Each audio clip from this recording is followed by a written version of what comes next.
Classification of computers. हम अपने आसपास देखें तो अनेक प्रकार के कंप्यूटर का उपयोग हो रहा है। ये सभी कंप्यूटर एक समान नहीं होते, इनमें कुछ न कुछ अंतर होता है। इन्हीं अंतर के आधार पर हम कंप्यूटर को अलग अलग भागों में बांटते हैं। यह बांटने की प्रक्रिया वर्गीकरण कहलाती है। कंप्यूटर का हम इन आधारों पर वर्गीकरण करते हैं। पहला, हार्डवेयर डिजाइन या इनपुट आउटपुट के आधार पर। दूसरा, आकार या क्षमता के आधार पर। तीसरा, उद्देश्य के आधार पर।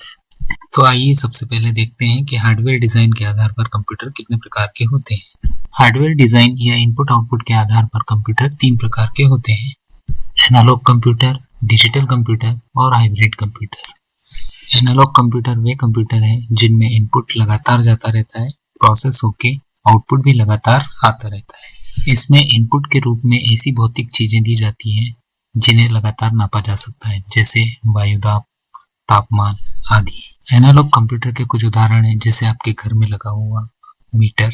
यह बताता है कि इनपुट में कितना वोल्टेज है, आउटपुट में कितना वोल्टेज है तथा आपने कितने वॉट बिजली खर्च की है। दूसरा उदाहरण हम गाड़ी का स्पीडोमीटर ले सकते हैं, जो लगातार गाड़ी की गति बताता रहता है। दूसरे प्रकार के कंप्यूटर हैं डिजिटल कंप्यूटर। डिजिटल कंप्यूटर वे कंप्यूटर हैं जो इनपुट के रूप में संख्याएं या आंकड़े लेते हैं, उन पर अंकगणितीय तार्किक क्रियाएं करते हैं तथा आउटपुट के रूप में भी आंकड़े ही देते हैं। हमारे दैनिक जीवन में काम आने वाला कंप्यूटर डिजिटल कंप्यूटर है।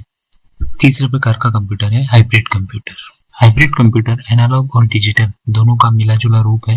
यह कंप्यूटर इनपुट के रूप में प्राप्त होने वाली भौतिक चीजों को लगातार आंकड़ों या डिजिटल रूप में बदलकर दिखाता है। इसका उदाहरण है ईसीजी मशीन। हृदय की गति को नापकर उसे मॉनिटर पर आंकड़ों के रूप में प्रदर्शित करती है।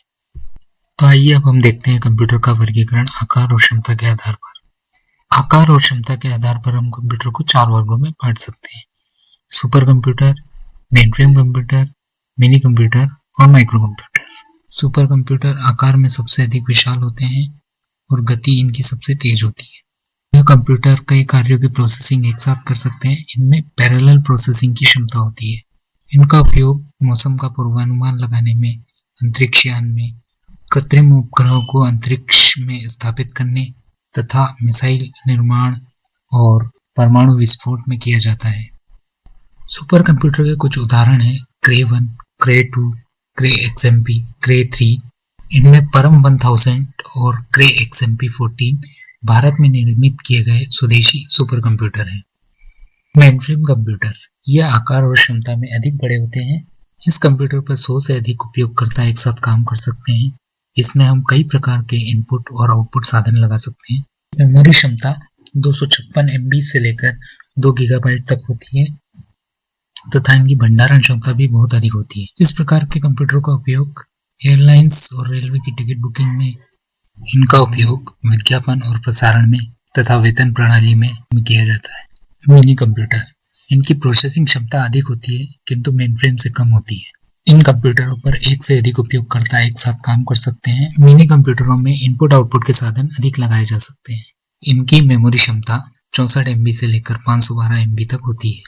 इनकी भंडारण क्षमता भी अधिक होती है किंतु मेनफ्रेम कंप्यूटर से कम होती है। इनका उपयोग महाविद्यालयों में, शोध कार्यों में तथा इंजीनियरिंग से संबंधित कार्यों में किया जाता है। माइक्रो कंप्यूटर यह आकार में बहुत छोटे कंप्यूटर होते हैं। इनका साइज इतना कम होता है कि इन्हें आसानी से एक मेज पर रखकर कार्य किया जा सकता है। इस प्रकार के कंप्यूटरों में एक समय पर एक ही व्यक्ति काम कर सकता है।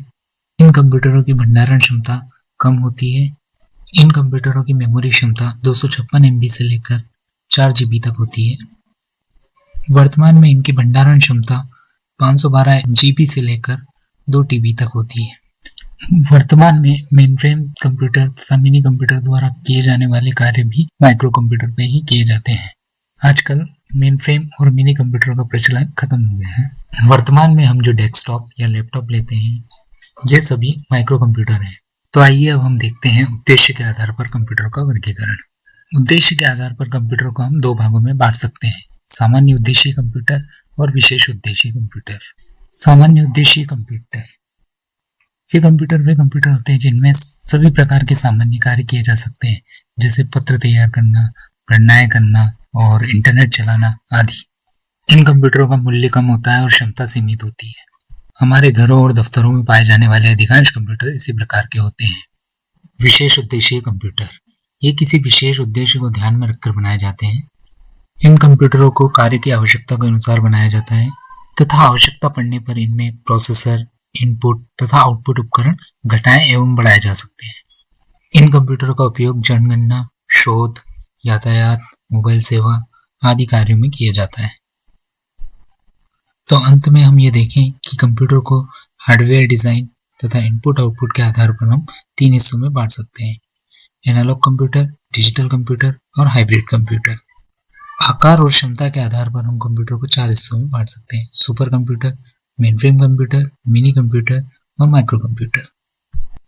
उद्देश्य के आधार पर हम कंप्यूटर को 2 हिस्सों में बांट सकते हैं: सामान्य उद्देश्य कंप्यूटर और विशेष उद्देश्य कंप्यूटर। तो इस प्रकार से हम कंप्यूटर का वर्गीकरण करते हैं।